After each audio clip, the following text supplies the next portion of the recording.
Okay. So guys, आपने अभी तक लाइक बेसिकली क्या समझा कि लीनियर रिग्रेशन क्या काम करता है? बेसिकली डिपेंडेंट और इंडिपेंडेंट वेरिएबल में आपका लीनियरली रिलेशनशिप फाइंड आउट करने का कोशिश करता है, राइट? और उसको हम लोग निकालते हैं किस तरीके से? दो पैरामीटर के बेसिस पे, आपका जो प्रिडिक्टेड डेटा जो रहेगा और एक्चुअल डेटा जो रहेगा, इन दोनों में हम लोग को डिफरेंस क्या करना है? कम करना है। साथ साथ में आपको आर स्क्वायर का value and adjusted R square का वैल्यू क्या करना है? ज्यादा करना है। वो कैसे ज्यादा होगा? अगर आपका कॉस्ट फंक्शन या लॉस फंक्शन, उसको आप मेंटेन करो, वो बेसिकली आपका कम होना चाहिए, राइट? ये चीजें हम लोगों ने देखा था। ठीक है। अब कुछ चीजें जो हम लोग को बेसिकली ध्यान में रखनी पड़ेंगी कि भाई लीनियर रिग्रेशन का कुछ ना कुछ अजम्पशन है। क्या है? कुछ ना कुछ एजम्पशन है। अब उस एजम्पशन को मैं लिख देता हूँ, थोड़ा सा थ्योरेटिकल पार्ट है, वो आप देख लीजिएगा। तो लीनियर रिग्रेशन का अजम्पशन, एजम्पशन मतलब क्या कि लीनियर रिग्रेशन कब परफॉर्म कर सकते हैं, कैसे? जैसे केमिस्ट्री में हम लोग नहीं बोलते थे कि हाँ भाई ये एक्सेप्शन है। तो some assumption of linear regression are, कि लीनियर रिग्रेशन पहले बोलता है कि ये बेसिकली लीनियरिटी ही फॉलो करता है। इसका मतलब क्या? कि relationship between dependent variable and independent variable should be linear. अब सोच के बताइए, क्या रियल लाइफ में सबका रिलेशनशिप, मतलब एक डेटा का दूसरे डेटा के साथ रिलेशनशिप लीनियर रहता है क्या? जरूरी नहीं है ना। वो क्वाड्रेटिक भी हो सकता है, स्क्वायर भी हो सकता है, अंडर रूट भी हो सकता है, राइट?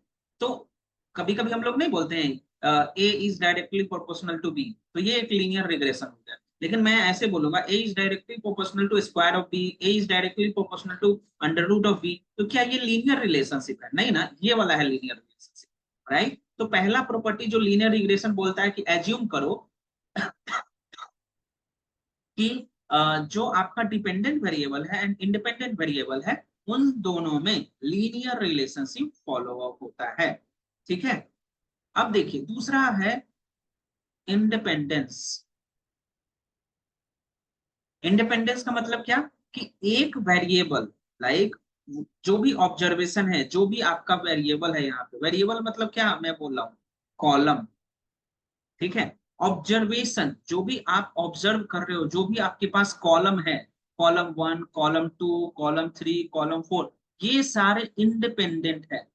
अब इंडिपेंडेंट आपको पता है इंडिपेंडेंट क्या होता है? मतलब इन सभी का आपस में कोई भी रिलेशनशिप नहीं है, राइट? इन सभी का आपस में कोई रिलेशनशिप नहीं है। तो सेकेंड एजम्पशन जो फॉलो होता है, रियल लाइफ में ऐसा नहीं होता है ना। अगर मैंने यहाँ पे लिखा एज, यहाँ पे वेट लिखा, और यहाँ पे मैंने लिखा रन, कितना किलोमीटर स्पीड से रन कर सकते हो, तो क्या एज और वेट डिसाइड नहीं करेगा रन के लिए? या एज और वेट एक दूसरे के लाइक रिलेटेड नहीं होगा? हो सकता है ना, एज जिसका ज्यादा है वो ज्यादा तेजी से नहीं दौड़ सकता है, एज जिसका थोड़ा सा कम है वो ज्यादा तेजी से दौड़ सकता है। बट लीनियर रिग्रेशन बोलता है कि नहीं, एज और वेट में कोई रिलेशनशिप नहीं। समझ में आया? उसी को बोलते हैं हम लोग इंडिपेंडेंस। मतलब एक वेरिएबल दूसरे वेरिएबल के साथ उतना ज्यादा मैचअप नहीं खाता है, वो इंडिपेंडेंट रहता है। थर्ड होता है, आप ये समझ गए ना? थर्ड हो गया। अब देखिए, मतलब थर्ड बेसिकली बताता है, एक टर्म आता है होमोस्टैटिसिटी। होमोस्टैटिसिटी, ये इतना बड़ा टर्म है। इसका मतलब ये होता है कि जो आपका एरर हुआ, मतलब y actual minus y predicted, ये आपका एरर है। ठीक है। ये बोलता है कि जो एरर आया ना हर एक पॉइंट के लिए, एरर जो आया, मान लेते ये फर्स्ट पॉइंट है, ये सेकेंड पॉइंट है, ये थर्ड पॉइंट है, ये फोर्थ पॉइंट है, ये एरर जो आ रहा है, ये बोलता है कि भैया एरर जो भी आ रहा है आपका, वो उसका वेरिएंस जो होगा वो कांस्टेंट होगा। उसका वेरिएंस जो होगा वो कांस्टेंट होगा। मतलब क्या होमोस्टैटिसिटी क्या बोलता है लीनियर रिग्रेशन के लिए? कि error term have constant variance. Error term है कांस्टेंट वेरिएंस। इसका मतलब वेरिएंस मतलब समझते हो ना? वेरिएंस मतलब कि एक एक पॉइंट दूसरे पॉइंट से कितना वेरी कर रहा है। मतलब कि ये पॉइंट और ये पॉइंट, ठीक है, ये पॉइंट और ये पॉइंट, जैसे मान लेते हैं ये 2 है, ये 5 है, ये कितना वेरी कर रहा है, 3 से वेरी कर रहा है। एक और पॉइंट है, ये 1 है, ये 4 है, ये कितना से वेरी कर रहा है, ये भी 3 से वेरी कर रहा है। एक पॉइंट है 1 और एक है 5, ये कितना से वेरी कर रहा है, 4 से वेरी कर रहा है। बट लीनियर रिग्रेशन बोल रहा है कि जो वेरिएंस होगा, जो भी एरर एरर जो भी आ रहा है एरर, ये सारे पॉइंट का एरर का जो मतलब जो बेसिकली बोल सकते हैं कि वेरिएंस जो वेरी कर रहा है, जो पॉइंट्स ये सब आ रहा है, ये बेसिकली सेम आने चाहिए। तो होमोस्टैटिसिटी का मतलब ये होता है कि error term, whatever the error term you are having, वो सबका वेरिएंस जो होगा वो कांस्टेंट रहेगा। तो एक और टर्म आ जाता है हेट्रो एस्कैडेसिटी। हेट्रोस्कैडेसिटी इसका मतलब होता है कि भैया जो एरर टर्म है will not have constant variance। ये लीनियर रिग्रेशन का पार्ट नहीं है, मतलब मैं जस्ट ऐसे बता रहा हूँ। Homoscedasticity linear regression basically follow up करता है। ठीक है। अब एक और मतलब डिफरेंस हो जाता है कि भैया जो रेसिड्यूअल आया, जो एरर आया, वो नॉर्मली डिस्ट्रीब्यूटेड रहे। अब नॉर्मली डिस्ट्रीब्यूटेड आपको आई होप आइडिया होगा। ठीक है। तो जो रेसिड्यूअल होगा, ये अजम्पशन सब है, रियल लाइफ में ऐसा नहीं होता है कि मान लो कि भैया ऐसे ये बोला है कि ऐसे होगा। अब जरूरी थोड़ी है कि ये वाला पॉइंट ऐसे ही आएगा, वो ऐसे भी तो हो सकता है, वो ऐसे भी तो हो सकता है, ऐसे भी तो हो सकता है, समझे। बट लीनियर रिग्रेशन बोलता है कि नहीं, वो नॉर्मली डिस्ट्रीब्यूटेड ही होना चाहिए। मतलब उसका जो रेसिड्यूअल होगा वो इसी तरीके से पहले बढ़ेगा बढ़ेगा बढ़ेगा बढ़ेगा, फिर घटेगा घटेगा घटेगा, इस तरीके से। तो ये आपका अजम्पशन रहता है। ठीक है। नेक्स्ट जो अजम्पशन आपका होता है, ये सारे अजम्पशन इंटरव्यू में पूछे जाते हैं, इसलिए मैं बता रहा हूँ, ध्यान से देखिएगा इन सभी को और अपना नोट्स बनाते रहिएगा। ये बोलता है नो मल्टी कोलिनियरिटी। अब मल्टीकोलिनियरिटी मतलब क्या होता है, इस चीजों को समझेंगे। मल्टीकोलिनियरिटी मतलब होता है बेसिकली, पहले नो मल्टीकोलिनियरिटी के समझने से पहले ये समझेंगे। मल्टीकोलिनियरिटी का मतलब होता है कि जो दो टू और मोर इंडिपेंडेंट वेरिएबल,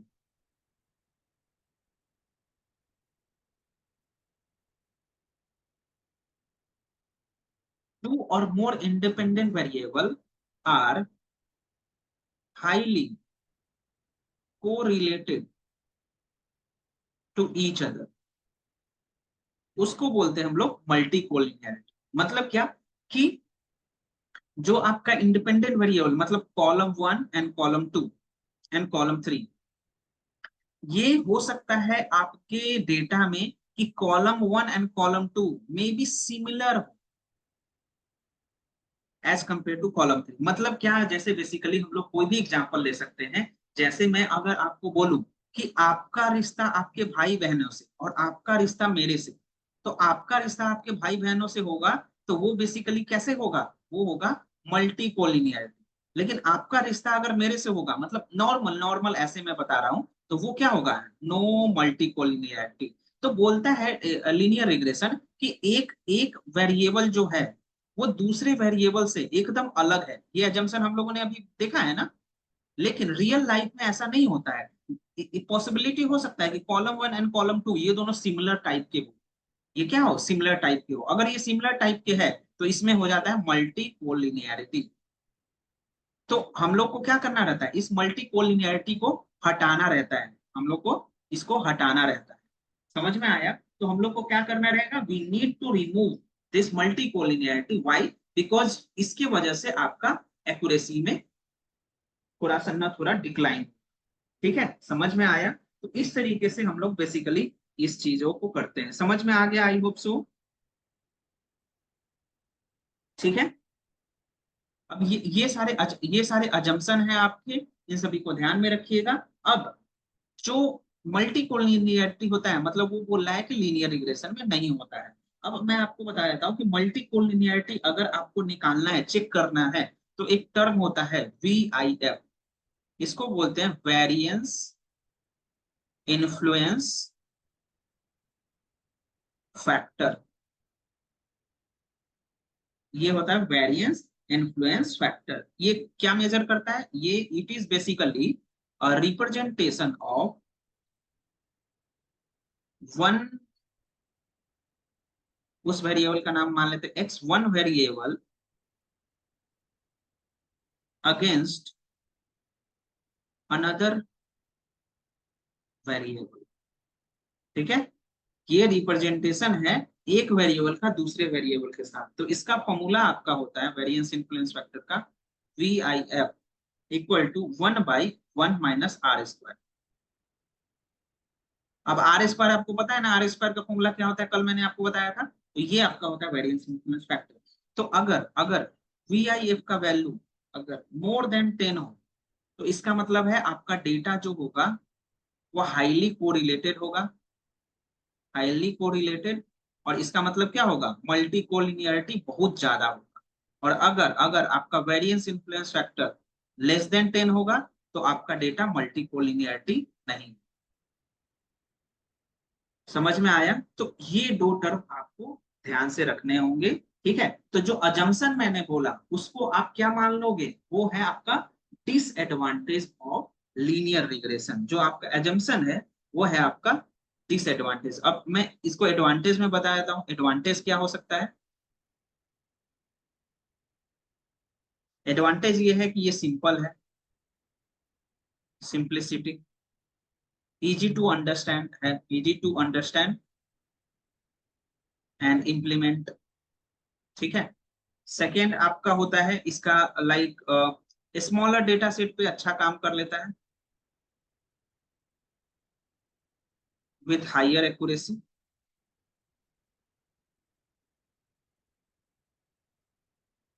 मतलब ये स्मॉलर डेटा सेट पे अच्छा काम कर लेता है। ठीक है, अब इसमें क्या होता है कि आप सिंगल लीनियर रिग्रेशन यूज कर रहे हो, तो आप लाइक मल्टीपल लीनियर रिग्रेशन भी यूज कर सकते हो, और पॉलिनोमियल रिग्रेशन, लीनियर रिग्रेशन भी यूज कर सकते हो। मतलब सिंगल लीनियर रिग्रेशन आपको आ गया तो बस उसका डिग्री तो बढ़ाना है ना। मतलब अगर सिंगल लीनियर रिलेशन मतलब क्या, लीनियर रिलेशनशिप। पॉलिनोमियल मतलब क्या, स्क्वायर, क्यूब, फोर्थ, इस तरीके से जो भी रिलेशनशिप होगा उसको हम लोग इस तरीके से कंसीडर करेंगे। ठीक है, आई होप आपको समझ में आ गया होगा। अब मैं आपको एक और टर्म बता रहा हूं जो कि basically interview point of view से बहुत ज्यादा जरूरत होता है। वो पूछते हैं difference between R square and adjusted R square. ये बहुत पूछते हैं, ये मैं आपको डिफरेंस बता देता हूँ। तो देखिए, R square, adjusted R square, एक डिफरेंस से ही आपको पूरी चीजें समझ में आ जाएंगी। तो देखिए, आपके पास अगर बहुत सारे इंडिपेंडेंट वेरिएबल है, इंडिपेंडेंट कॉलम है, उसके लिए बेसिकली कंसीडर होता है लाइक कि every time you add independent variable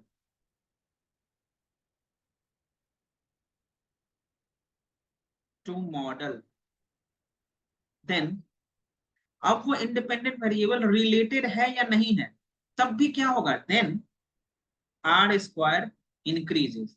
मतलब आपने इंडिपेंडेंट वेरिएबल ऐड किया, अब उसका रिलेशन, उसकी वजह से आपका डिपेंडेंट वेरिएबल अफेक्ट हो रहा है या नहीं हो रहा है, कोई मतलब नहीं है, फिर भी आर स्क्वायर का वैल्यू बढ़ जाएगा। Even if, even if independent variable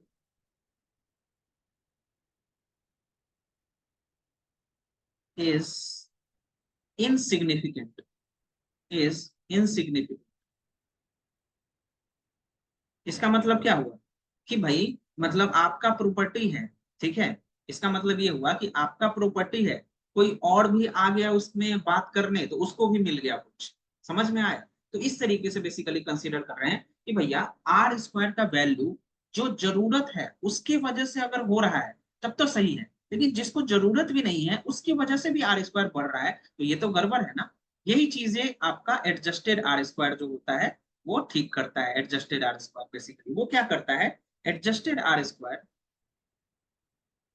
increases only when independent variable is significant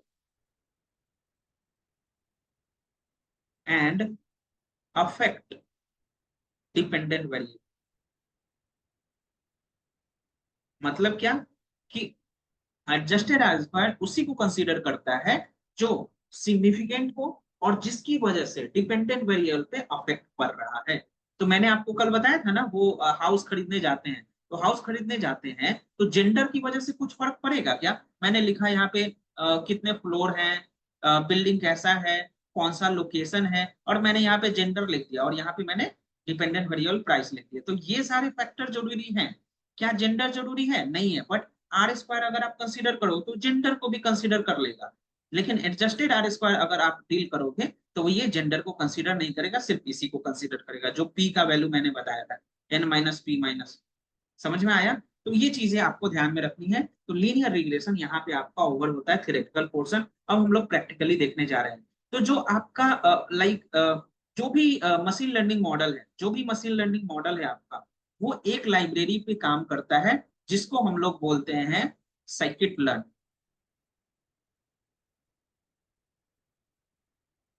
इसको हम लोग एसके लर्न भी बोलते हैं।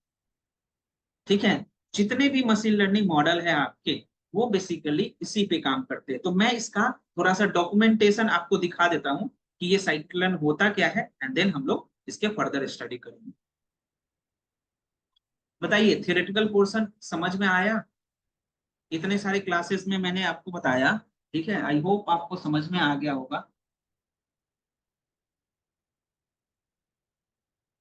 तो देखिए, साइकिट लर्न का एक इस तरीके से आपका लाइक बना रहता है, जितने भी आपके लाइब्रेरीज हैं उसका एक ना एक डॉक्यूमेंटेशन बना हुआ रहता है। ठीक है? इस डॉक्यूमेंटेशन की हेल्प से आप बेसिक आइडिया, इंटरनेट क्यों नहीं चल रहा? हाँ, इस इसके हेल्प से आप बेसिक आइडिया ले सकते हो कि क्या चलता है, साइकिट लर्न क्या होता है, इसको कहाँ कहाँ यूज कर सकते हैं, क्लासिफिकेशन में कैसे यूज कर सकते हैं, रिग्रेशन में कैसे यूज कर सकते हैं, अनसुपरवाइज्ड मशीन लर्निंग क्लस्टरिंग में कैसे यूज कर सकते हैं। इन सभी को देखिए, बहुत अच्छे से समझाया हुआ है। ठीक है? अगर कोई बिगनर रहता है, तो जैसे आपको ये रिग्रेशन समझना है तो रिग्रेशन पे क्लिक करिए। ठीक है? अब रिग्रेशन पे बेसिकली ये सारी चीजें समझाया जाएगा। देखिए, ये सारा चीज मैं समझाऊंगा आपको, ये सारा मोस्टली चीजें मैंने समझा दिया है। कुछ कुछ टर्मोलॉजी आपको जब मॉडल में समझाऊंगा उस समय देखिए। ठीक है? तो देखिए, जिसको भी समझना है, इतने बहुत डिफरेंट डिफरेंट तरीके से हम लोग इसको यूज कर सकते हैं। अब इसी में किसी को भी देख लेना है आपको। मान लेते हैं कि आप यहाँ पे कोई भी लीनियर रिग्रेशन या लीनियर मॉडल या जो भी आप देखना चाहते हो, आप यहाँ पे क्लिक करिए, आप देख सकते हो। ठीक है? आपको लीनियर मॉडल देखना है, मान लेते हैं। तो लीनियर मॉडल में देखिए, टर्मिनोलॉजी है ना, देखिए, mx+c, mx+c। अब आप इसको पूरा अच्छे तरीके से स्टार्टिंग से लेकर लास्ट तक इसको देख सकते हैं। देखिए, from sklearn import linear model dot linear model, इस तरीके छोटे छोटे एग्जांपल्स, इसको आप देखना, इसको एग्जीक्यूट करना, वो चीजें आपको दिखाएंगे। ठीक है? देखिए, ऐसे छोटे छोटे फॉर्म, ये कैसे हो रहा है, एक एक छोटा छोटा एग्जांपल लेके वो बताएगा। कोफिशिएंट किसको कहते हैं, इंटरसेप्ट किसको कहते हैं, कैसे कैसे चीजें होती हैं, ये सारा एग्जांपल से आप समझ सकते हो। ठीक है? ये बस बेसिक अंडरस्टैंडिंग आइडिया लेने के लिए कि कैसे हम लोग ये डॉक्यूमेंटेशन इजीली अवेलेबल रहता है, आप इसको यूज करके चूज कर सकते हो। ठीक है? तो अब हम लोग आते हैं जो बेसिकली मैं आज कराने जा रहा हूं, अपना लीनियर रिग्रेशन मॉडल। ठीक है? तो अब मैं स्टार्ट करता हूं बेसिकली आज के हिसाब से जो भी प्रोजेक्ट्स का कंसीडरेशन है।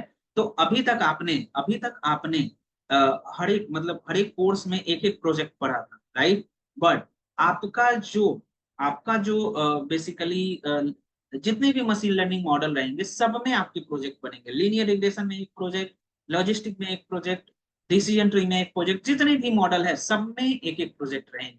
तो आपका जितना भी मॉडल रहेगा, इसमें मशीन लर्निंग में कम से कम एटलीस्ट मैं बताऊं आपको तो 8 से 9 प्रोजेक्ट रहे। ठीक है? तो स्टार्ट करते हैं। सबसे पहले मैंने आपको जैसे बताया था कि आपको अगर डेटा साइंस या डेटा एनालिटिक्स या जो भी प्रॉब्लम आपको दिया जाए, सबसे पहले आपको उसका बिजनेस अंडरस्टैंडिंग रहना चाहिए, राइट? अगर आपको बिजनेस का समझ नहीं रहेगा, आपको काम करने के लिए बोल दिया जाएगा, तो क्या आप काम सही तरीके से करोगे? नहीं करोगे। मान लो आप ज्वेलरी की ही दुकान पे एज ए डेटा एनालिस्ट लग गए, अब वो ज्वेलरी का आपको आइडिया ही नहीं है कैसे क्या होता है, कैसे ज्वेलरी में आप 100, मान लेते हैं कि आप एक लोग परचून की दुकान पे बैठ गया, किराना का स्टोर, और एक है ज्वेलरी का स्टोर। अब देखो परचून की दुकान में 1 केजी का उतना ज्यादा वैल्यू नहीं रहता है, ज्वेलरी में 1 केजी का कितना वैल्यू होता है, यहाँ तो ग्राम ग्राम का वैल्यू रहता है।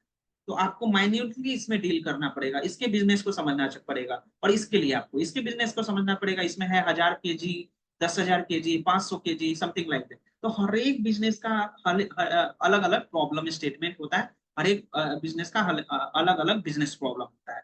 तो हम लोग क्या कर रहे हैं, एक मेरे पास कार का डेटा है, ठीक है। अब कार के डेटा में आपको क्या, हम लोग बेसिकली क्या कंसीडर करते हैं, कौन सा मॉडल है, उसका माइलेज कितना है, कैसे चलता है, कितना उसका लाइक इंजन का बिल्ड कैपेसिटी कितना है, कितने दिन पे हम लोग को उसका सर्विसिंग करवाना है, समथिंग लाइक दैट। तो हम लोग आज कार के बेसिकली एक छोटा सा डेटा सेट है, उसको हम लोग डील करने जा रहे हैं, ठीक है। तो मैंने क्या करा, अब आपका जो भी पाइथन के आपके नॉलेज है वो सारे यहाँ पे चेक होने जा रहे हैं। तो देखिए इस तरीके से बेसिकली सबसे पहले नंपाई, पांडास, मैटप्लॉटली, और ये वाला जो होता है बेसिकली परसेंटेज मैटप्लॉटली इनलाइन, ये बेसिकली क्या करता है, आपके चार्ट को एक लाइन में रखता है। आप इसको यूज करना चाहो तो, नहीं यूज करना चाहो तो हटा सकते हो। सी बॉन्ड, देखिए ये चारों आपने पढ़ रखा है। अब देखिए यहाँ पे आपको from scaler dot model selection क्या कर रहा है, from skill learn dot model selection. अब ये सारी चीजें आपको प्रैक्टिस से आएगी, ये सारी चीजें आपको क्या आएगी, प्रैक्टिस से। अगर मैं इसका शॉर्टकट थोड़ा बहुत आपको बताऊं, अगर मैं इसका शॉर्टकट थोड़ा बहुत बताऊं तो आपको ऐसे लिखना है, जैसे फ्रॉम एसके लिख दीजिए, एसके लिखा, टैब प्रेस कर दीजिए। देखिए टैब जैसे ही प्रेस करा, ये आपको हिंट दे देगा कि क्या यूज करना है, एसके लर्न यूज करना है, ठीक है। अब आपको मॉडल को सिलेक्ट करना है, तो आप डॉट लिखिए, एम ओ लिख दीजिए, टैब प्रेस करिए। टैब जैसे ही आप प्रेस करोगे आपको मॉडल सिलेक्शन का आ जाएगा ऑप्शन, आप सिलेक्ट कर लो। आपको कुछ भी याद नहीं करना, बट यूज करने आना चाहिए। पहली बार आपको इंपोर्ट, अब इसमें इंपोर्ट करना है आपको क्या, ट्रेन टेस्ट स्प्लिट आपको करना है, तो टी आर लिख दीजिए, टैब प्रेस कर दीजिए, आपको ट्रेन टेस्ट स्प्लिट करके बेसिकली दे देगा। देखिए ऑटोमेटिक फिलअप हो गया, ठीक है। अब दूसरा देखिए, फ्रॉम, इसमें कोड्स बहुत बड़े होते हैं, तो आपको उतना ज्यादा टेंशन नहीं लेना है, बस समझना है। स्केलन हो गया, अब मैं लीनियर रिग्रेशन कर रहा हूं, तो लीनियर मॉडल मुझे चाहिए, तो मैंने एल आई लिखा, देखिए लीनियर मॉडल हो गया, ठीक है। इंपोर्ट, सॉरी कैपिटल हो गया यहाँ पे, इंपोर्ट, क्या कर रहे हैं, लीनियर, तो एल कैपिटल लिखिए, आई। अब देखिए जैसे ही करोगे लीनियर रिग्रेशन हो गया, इसको चला देना है। समझ में आया? तो ये बेसिकली आपको लीनियर रिग्रेशन में यूज करना है। और मैंने आपको ट्रेन टेस्ट क्यों कराया, क्योंकि कल मैंने आपको बताया था कि जब भी हम लोग मशीन लर्निंग मॉडल पे काम करेंगे, तो आपको सारा डेटा को नहीं रखना है, आपको कुछ डेटा बचा कर रखना है टेस्ट डेटा के लिए, एंड कुछ डेटा पे आपको काम करना है, राइट। तो हम लोग training data and test data दोनों पे काम करते हैं। पहले हम लोग ट्रेनिंग डेटा पे समझाते हैं मशीन को, और टेस्ट डेटा पे चेक करते हैं। तो हम लोगों ने इस लाइब्रेरी को इंपोर्ट कर लिया, ठीक है। और आपको पता है, अब ये मेरे पास डेटा है ऑटो का, ये आपको पता है कैसे रीड हुआ, मैंने पाइथन में आपको बता रखा है। पांडास की हेल्प से आपने इसको रीड कर लिया। दो तरीके से रीड कर सकते हो, आइधर आप यहाँ पे इसको अपलोड कर दो, ठीक है, आइधर आप यहाँ पे इसको अपलोड कर दो, और नहीं तो आप क्या करो, आप डायरेक्टली अपने सिस्टम के फाइल से इसको ले आ सकते हो। फिर मैंने इसको चेक किया सेव क्या है, तो आपने देखा कि सेव इसका 398 रोज एंड 9 कॉलम है। अब देख लेते हैं किस तरीके से डेटा क्या क्या दिखा रहा है। तो आपको अगर बेसिकली मेरे को 10 सैंपल देखना है, सैंपल मतलब क्या होता है, मैंने आपको बताया था, पूरा रैंडमली उठाकर दे देगा डेटा कोई भी 10। लेकिन अगर आपको टॉप 5 रोज देखना है, बॉटम 5 रोज देखना है, तो आप क्या करोगे, जो भी आपका नाम है वेरिएबल का, car DF dot head, car DF dot tail. अब आप देखो यहाँ पे माइलेज है, यहाँ पे सिलेंडर है, डिस्प्लेसमेंट है, हॉर्स पावर है, वेट है, एक्सेलरेशन है, मॉडल ईयर है, ओरिजिन है, कार नेम। बताइए इसमें डिपेंडेंट वेरिएबल कौन है और इंडिपेंडेंट वेरिएबल कौन है, बताइए सबसे पहले। डिपेंडेंट वेरिएबल कौन और इंडिपेंडेंट वेरिएबल कौन,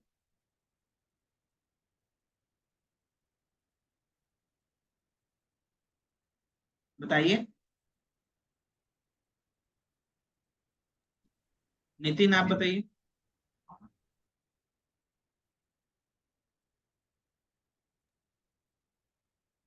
नितिन, एलपीजी सिलेंडर हो डिपेंडेंट वेरिएबल। कौन सा सिलेंडर? हाँ सर। भाई मैंने अभी क्वेश्चन क्या बताया है आपको, स्टार्टिंग में देखा आपने? नीलेश आप हाँ सर। बताइए।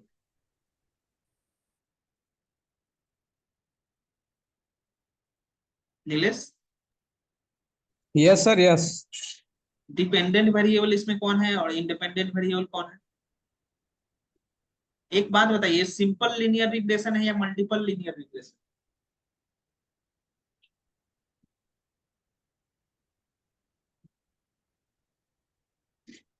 क्या हुआ? मल्टीपल है सर। मल्टीपल है। तो आप ट्रिपल। बताइए इसमें डिपेंडेंट कौन सा है, इंडिपेंडेंट कौन सा है?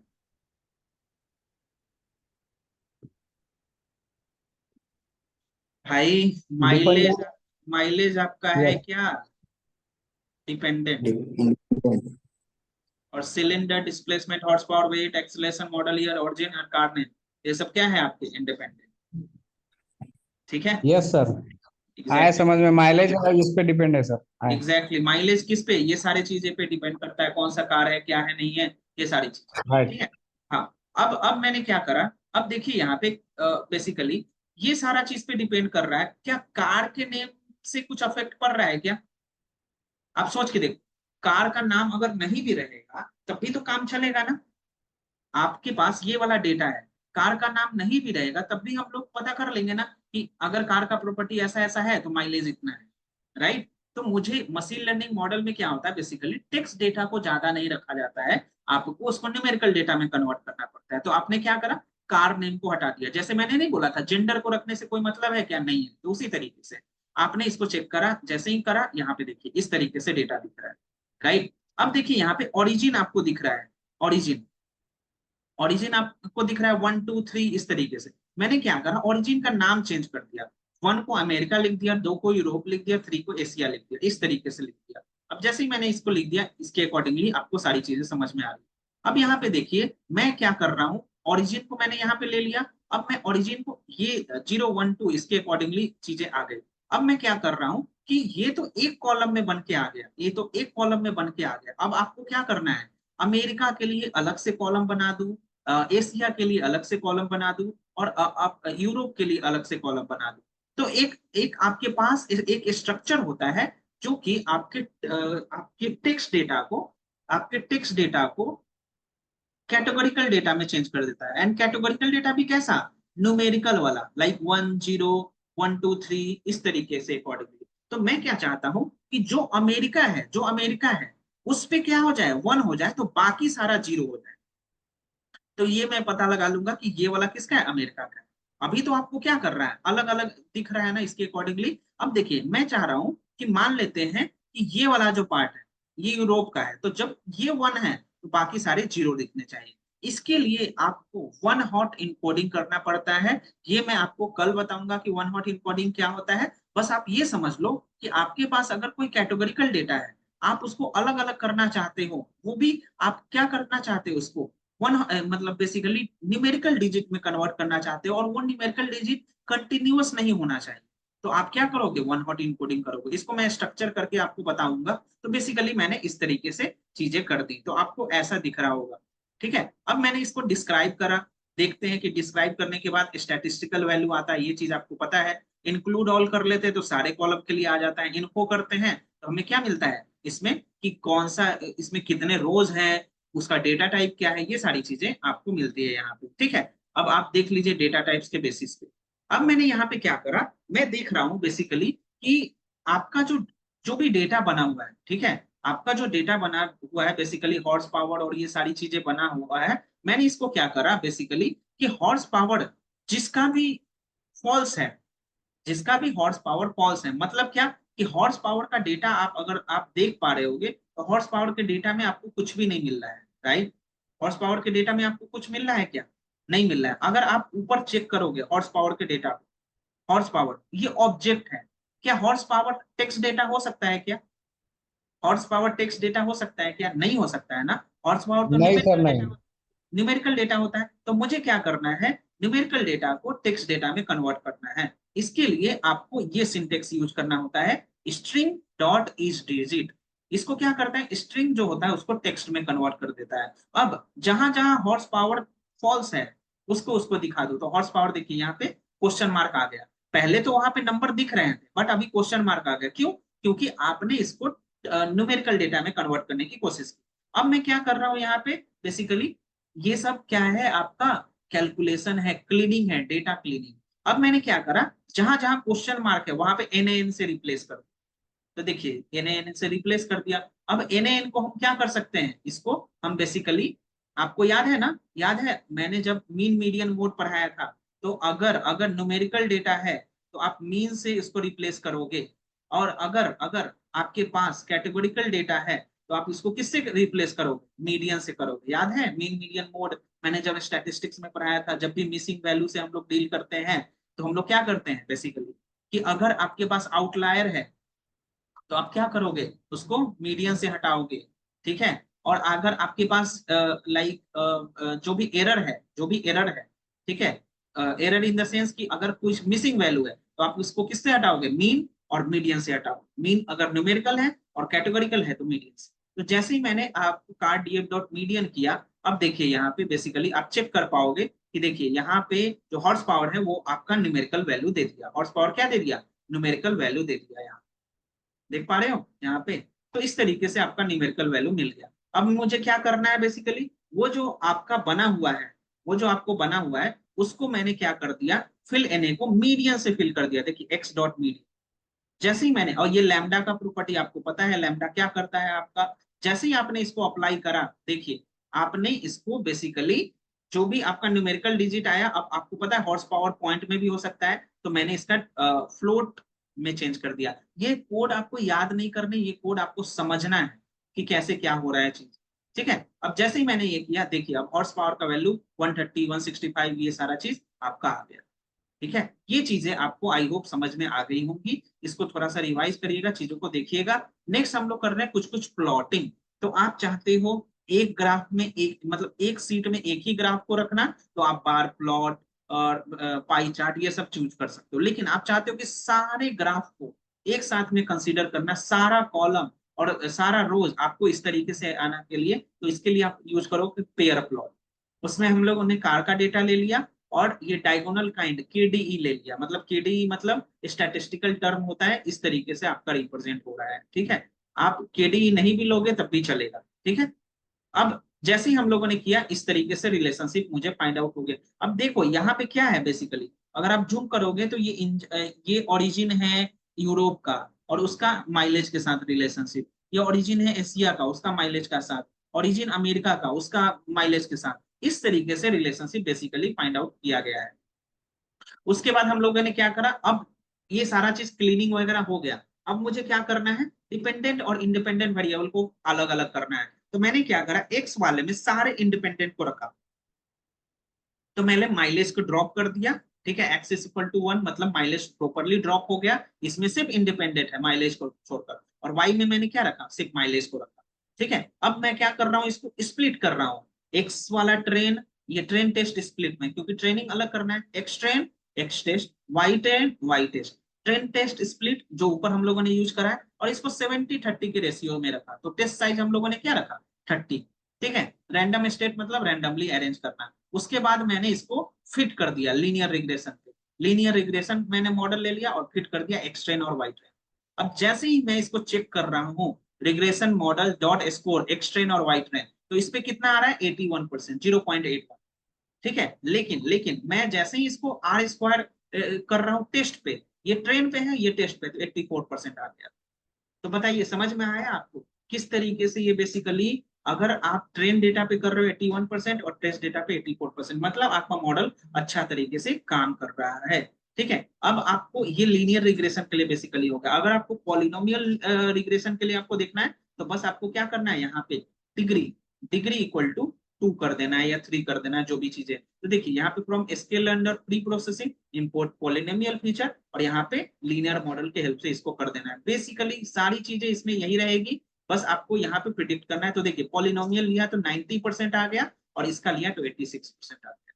तो आपको क्या यहाँ पे पता चला कि अगर आप लीनियर रिग्रेशन पे बेसिकली यूज कर रहे हो ये तो आपका कम एक्यूरेसी आ रहा है, लेकिन जैसे ही आप पॉलिनोमियल रिग्रेशन यूज कर रहे हो आपका एक्यूरेसी ज्यादा। ठीक है,